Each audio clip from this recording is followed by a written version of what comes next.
ఉంది. ఎందుకు జగన్మోహన్ రెడ్డి ప్రభుత్వం జీతాలు తగ్గించడంలోను వీళ్ళు జీతాలు పెంచకుండా ఉండడంలోను మూల కారణం ఏంటి అంటే ప్రపంచ బ్యాంకు షరతులు. ప్రపంచ బ్యాంకు 2030 నాటికి ఆంధ్రప్రదేశ్ లో ప్రభుత్వ పాఠశాలల్లో చదివే విద్యార్థుల సంఖ్యని 30% తగ్గించాలనే నిబంధన ఫలితంగా ఈ రోజున మనల్కి టీచర్స్ ని ఇవ్వకుండా, సబ్జెక్ట్ టీచర్లు లేకుండా వేల కొద్ది ఖాళీలు పెట్టి పాఠాలు చెప్పమంటే మనం చెప్తాం.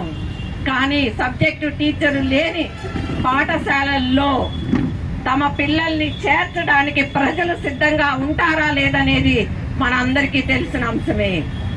ఎన్ని ఖాళీలు ఈ రోజున పాఠశాల విద్యలో ఉన్నాయో మనకి తెలుసు.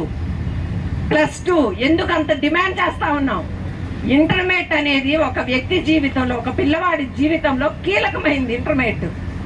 మరి అలాంటి ఇంటర్మీడియట్ ప్రభుత్వ పాఠశాలలో ప్రారంభించే హడావుడిగా సబ్జెక్ట్ టీచర్లు లేకుండా చేసి ఒక మ్యాథ్సో, కెమిస్ట్రీనో, ఫిజిక్సో టీచర్లు లేకుండా వాళ్ళు ఇంటర్మీడియట్ ఎగ్జామ్ రాసే పరిస్థితి వస్తే ఏ తల్లిదండ్రుల మనసైనా తల్లడిల్లకుండా ఉంటదా?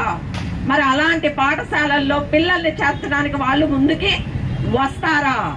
ఇవన్నీ కూడా ఆలోచిస్తే మూల కారణం అది ప్రపంచ బ్యాంకు. ఆ ప్రపంచ బ్యాంకు అనుక్షణము ట్రంప్ కన్సర్న్లో నడుస్తా ఉంది. నాకు మనవాళ్ళు చెప్పారు, యుద్ధం జరుగుతోంది, యుద్ధాన్ని ఆపాలి, శాంతిని మనం కోరుకోవాలి. ఎందుకు? మనకేంటి? ఎక్కడ ఇరాన్లో, అమెరికాలో యుద్ధం జరుగుతోంది. అమినాబ్లో 165 మంది పిల్లలు చదువుకున్న పాఠశాలల మీద బాంబులేసి పిల్లల్ని చంపారు. ఎక్కడ యుద్ధం జరుగుతున్నా మహిళల్ని చంపుతున్నారు, పసిపిల్లల్ని చంపుతున్నారు. ఎందుకు ఈ విధంగా? మొత్తంగా జాతిని నాశనం చేయడానికి మహిళల్ని, పిల్లల్ని చంపితే పునరుత్పత్తి శక్తి లేకుండా పోయింది, జాతి నాశనం అయింది. కాబట్టి ఆ జాతికి నాశనం కావడానికి జాతిని టార్గెట్ గా చేసుకొని యుద్ధాలు జరుగుతున్నాయి. అలాంటి యుద్ధాలని మనం గొంతెత్తి ఆపి నినదించి ఆపకపోతే ఈరోజు ఇక్కడికి రావడానికి మనం డీజిల్ లేదని ఎంత టెన్షన్ పడ్డామో, ఇలాంటివి రేపు నిత్యావసర సరుకులన్నీ కూడా అదే విధంగా రేట్లు పెరుగుతాయి. ప్రజల జీవన ప్రమాణం అనేది తగ్గిపోయే పరిస్థితి ఉంటది.